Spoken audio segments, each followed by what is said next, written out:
Hola, buenos días. Hola, María Paola.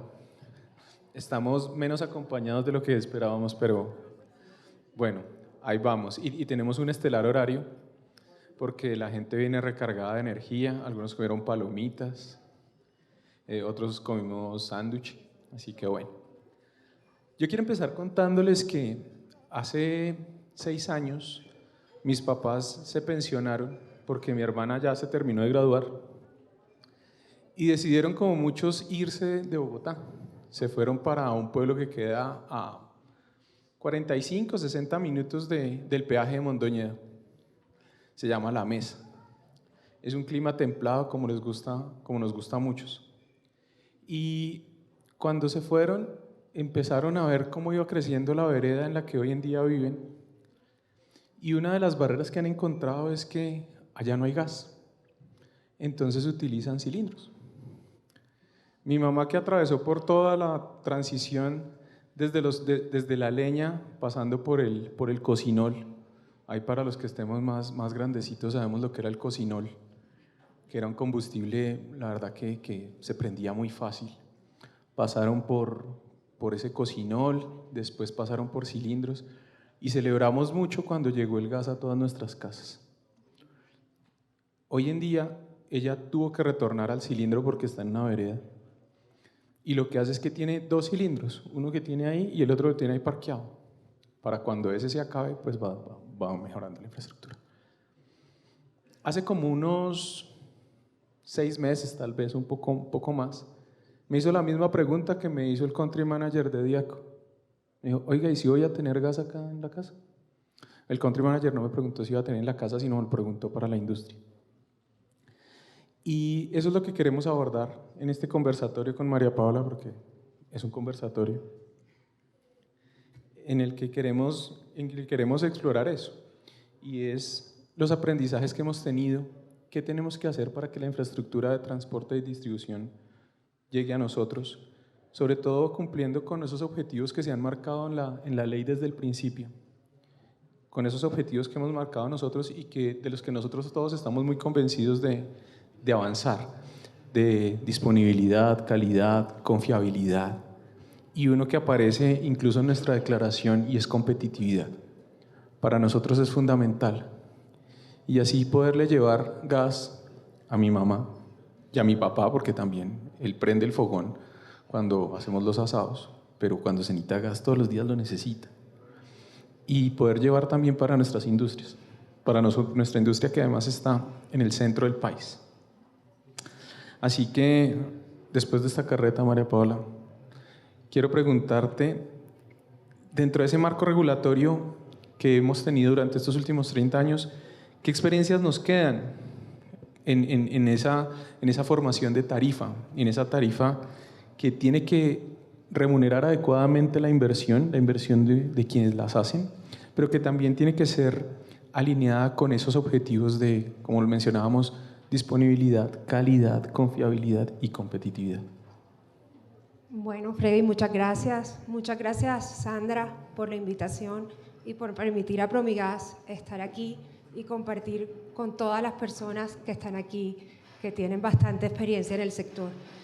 Entonces, Freddy, tú me hacías una pregunta de cuál ha sido la experiencia. Yo creo que lo primero que yo recalcaría es que desde los inicios, la Ley 142, desde que se creó, definió los principios básicos para la remuneración de las inversiones de los servicios públicos.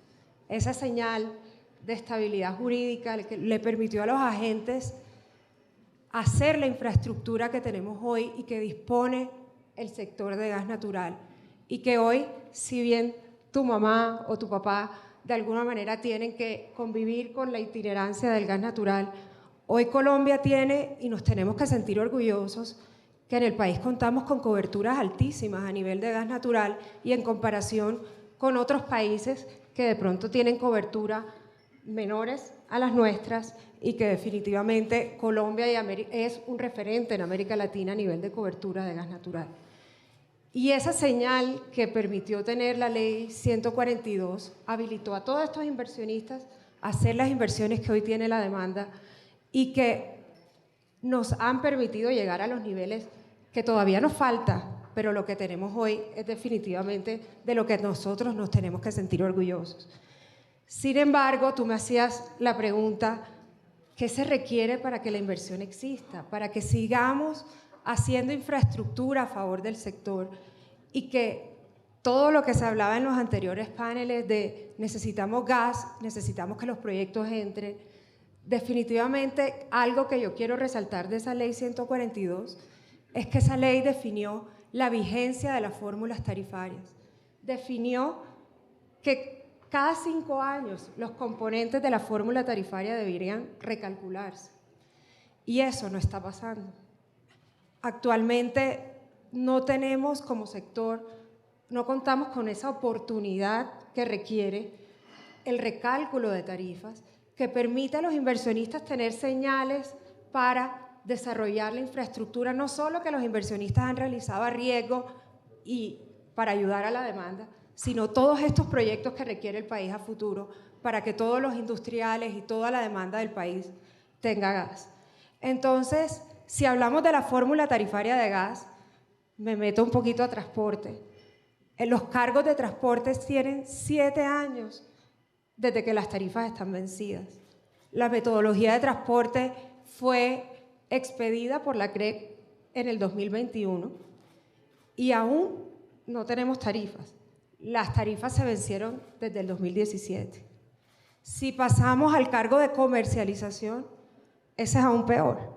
El cargo de comercialización, tenemos metodología por la CREC definida en el 2022 y a la fecha de hoy todavía no tenemos cargos. Y los cargos no están vencidos 7 años como en transporte, sino en comercialización están vencidos más de 15 años.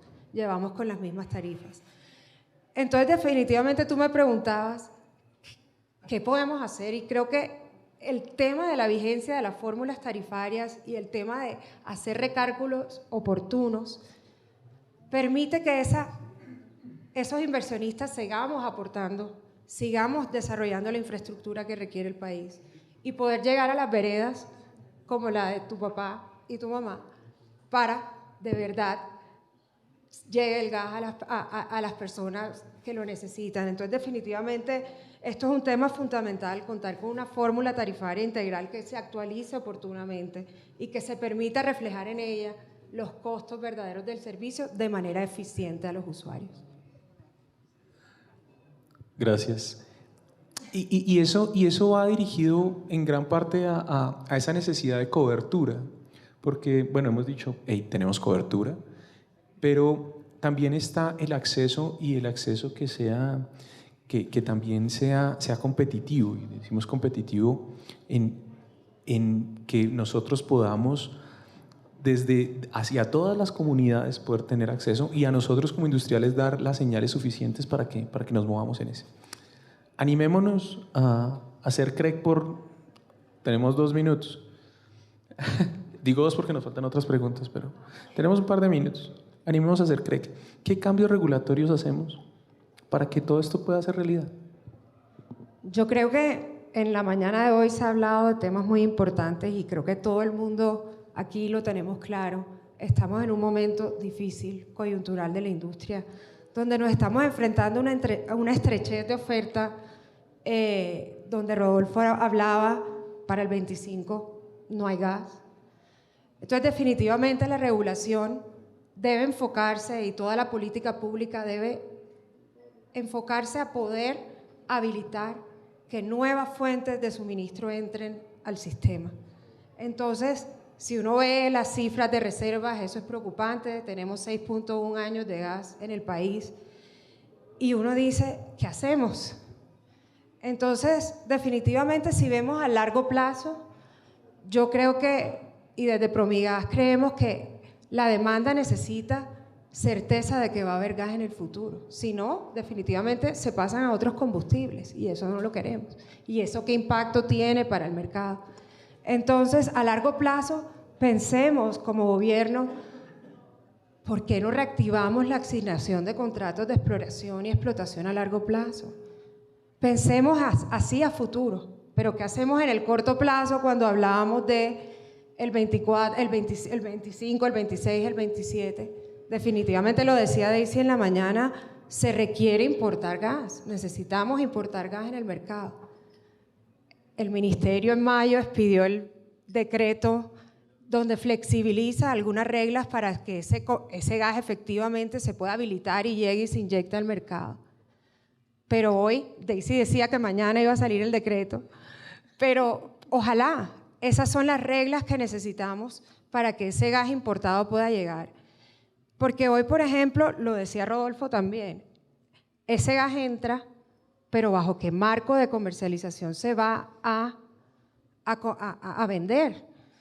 El precio internacional del GNL está indexado a índices internacionales. Hoy, la regulación actual no permite transferir esos precios de los distribuidores a la demanda. ¿Por qué? Porque no tienen y no están alineados a ese comportamiento. La fórmula tarifaria de energía, de gas, no incorpora elementos nuevos en la cadena de gas como la regasificación. ¿Cómo se transfiere el costo de la regasificación? ¿Cómo se transfieren todos estos precios que están indexados a otros índices internacionales?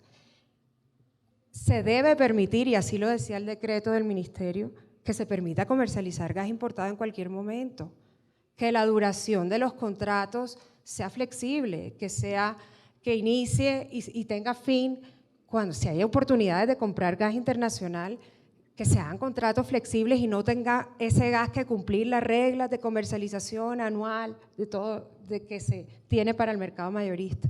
Entonces, definitivamente se necesita gas importado, Rodolfo lo decía. ¿Qué señales necesita el mercado? Se tienen que instalar nuevas plantas de regasificación, pero ¿cómo va un inversionista a invertir en una planta si no tiene reglas claras? Entonces, definitivamente esas reglas tienen que darse. Pero por otro lado, necesitamos que el gas offshore entre, que el gas offshore, que todos vemos que está ahí, pero que tiene que llegar. ¿Y cuál es la ruta crítica? Daisy esta mañana lo decía, el tema socioambiental lo tenemos que destrabar. Definitivamente tiene que haber un acompañamiento de todas las entes del sector para que definitivamente se logren las consultas previas, se logren las licencias ambientales a tiempo y podamos el país contar con gas importado, con gas offshore, con un portafolio de soluciones que le permitan a la demanda tener más competitividad. Si tú te vas a la fórmula tarifaria, ¿cuál es el componente que más pesa? El gas. El gas está aproximadamente el 40 o el 45% de la fórmula tarifaria es el costo de gas. Si nosotros le apuntamos a que vamos a tener gas en el futuro, podemos bajar el costo y ser más competitivos en precios. Entonces, es un sueño, hay muchas cosas por hacer, pero definitivamente tenemos que ir en esa línea y tenemos que ser, como sector, oportunos en que definitivamente las reglas salgan y no podemos quedar esperándonos como nos pasó con la planta de la Buenaventura. Dos convocatorias desiertas, o sea, definitivamente tenemos que hacer algo por el sector para que toda la política pública esté dirigida a incrementar la oferta de gas natural. Nos fue bien como Craig, mira, conseguimos resolver ahí un par de cositas. Porque lo que estamos proponiendo, y ahí voy a atreverme a parafrasear un poco, y es necesitamos flexibilidad en los mecanismos de comercialización de gas. Se vienen más actores, se viene gas importado de SPEC, se viene gas importado por La Guajira, se viene gas importado de otros países para no comprometerme si se quiere. Es decir, van a entrar muchos actores y se requieren reglas generales para que nosotros podamos entrar a comercializar todas nuestras cantidades. De eso, pues además nos queda una de las mejores inquietudes que tenemos, y aquí aprovecho tu posición para preguntar qué hacemos entonces con el tema estampilla y entrada-salida de la metodología de transporte. Ese es el tema más controversial del sector. Sé que esta mañana estaban discutiendo acerca de qué debe pasar, la estampilla nacional, la estampilla regional. Definitivamente tenemos que migrar a otro esquema, no nos podemos quedar con los cargos por distancia. Definitivamente la distancia ya no vale la pena, pues porque estamos en un mercado donde anteriormente dependríamos de dos fuentes, ahora tenemos muchas otras fuentes y somos un sistema mucho más robusto, y a eso vamos en un futuro. Entonces, Pero si tú te pones a ver, Freddy, y esto es posición también de Promigas, la estampilla nacional, lo que el mercado busca a través de la estampilla nacional es que el mercado pueda acceder a todas las fuentes, que la demanda de Cali, como lo decían ahorita, pueda llegar y consumir gas de SPEC. Pero definitivamente lo que nosotros vemos es que la estampilla nacional permitiría que eso se lograra, pero hoy la metodología actual no está para diseñar una estampilla nacional.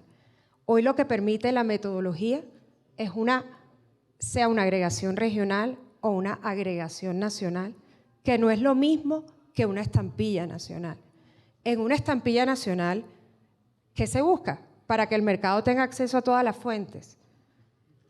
Un operador centralizado como XM en el sector eléctrico, que ¿qué requiere? Que optimice todos los flujos de entrada, de salida y que a todo el mundo, a toda la demanda, le llegue el gas que necesita, al precio competitivo. Pero ¿qué pasa bajo una agregación nacional? Una agregación, como está la metodología de hoy, una agregación nacional simplemente le apunta a una tarifa, pero esa coordinación suministro-transporte no se logra con una agregación nacional. Ahí, ¿qué pasaría? O sea, si nos vamos a una agregación nacional como está la metodología hoy, que finalmente se llega a una tarifa que sí, que para el interior puede ser más competitiva de lo que puede ser para la costa, ¿y qué se llegaría? A un subsidio cruzado. El interior del país pagaría menos tarifa de transporte y la costa norte del país pagaría más. Pero ese verdadero sentido o objetivo de una estampilla nacional, que es lograr esa coordinación suministro-transporte como funciona en energía, se logra con una estampilla nacional. Entonces, ¿qué necesitamos para que esa estampilla nacional se dé? Cambiar la metodología de transporte. ¿Y cuánto nos demoramos para tener la metodología de transporte que tenemos hoy? La metodología de transporte venció en el 2015. Hoy estamos a 2024. ¿Y cuándo fue expedida la metodología de transporte que tenemos hoy? En el 2021. ¿Cuánto tiempo se demoró la CREG en sacar una nueva metodología? Bastante. No quiere decir que eso es lo que va a pasar a futuro, pero va a tomar tiempo. Entonces, uno dice, ¿qué hace? O sea, analicemos los impactos de lo que llevaría a tener una agregación nacional, cuando no llegaría a tener los beneficios de la estampilla nacional, porque es que eso es lo que yo quiero que quede claro, no es lo mismo una agregación nacional que una estampilla nacional. Entonces, si nos vamos a una agregación nacional, finalmente vamos a tener una tarifa muy competitiva, pero un subsidio cruzado entre la costa y el interior del país. ¿Y qué impactos tiene eso para la demanda? Para la demanda de la costa, que también tiene industria, que también tiene térmicas. El grupo térmico, por ejemplo, hoy representa, no quiero atreverme a decirme una cifra exacta, pero el grupo térmico en la costa representa el 20% de la energía firme del país, de la generación de energía firme. Y ese grupo térmico en la costa tendría un impacto tarifario importante. Entonces, vayámonos a hacer más análisis, a ver cuál debería ser ese esquema. ¿Cuál debería ser ese esquema y mitigar de alguna manera los impactos? Y mientras llegamos a esos resultados de ese análisis y mientras llegamos a cambiar la metodología hacia una estampilla, quizás la mejor decisión es irnos por la agregación regional mientras tanto. Que la agregación regional, de pronto, y según los cálculos también que hemos hecho, tiene beneficios para el interior. Hoy el interior necesita gas y ese gas de la costa puesto en ballena con una agregación regional tiene precios más competitivos que permanecer con distancia. Entonces, ahí esa es la posición y eso es lo que necesitamos también, tarifas de transporte ya. Ya les contaba, las tarifas de transporte están rezagadas hace 7 años y esperar una nueva metodología. Entonces, eso, les quería dejar, esa es la posición de Promigas y definitivamente tenemos que avanzar a ver qué pasa en el país. Pero sí, definitivamente debemos cambiar el esquema actual, la distancia ya está mandada a recoger. Muchas gracias. a ti y a todos, a Su Energía, por invitarnos y por darnos el espacio. Para mí un cierre y es, aquí tienes a toda la demanda importante del país.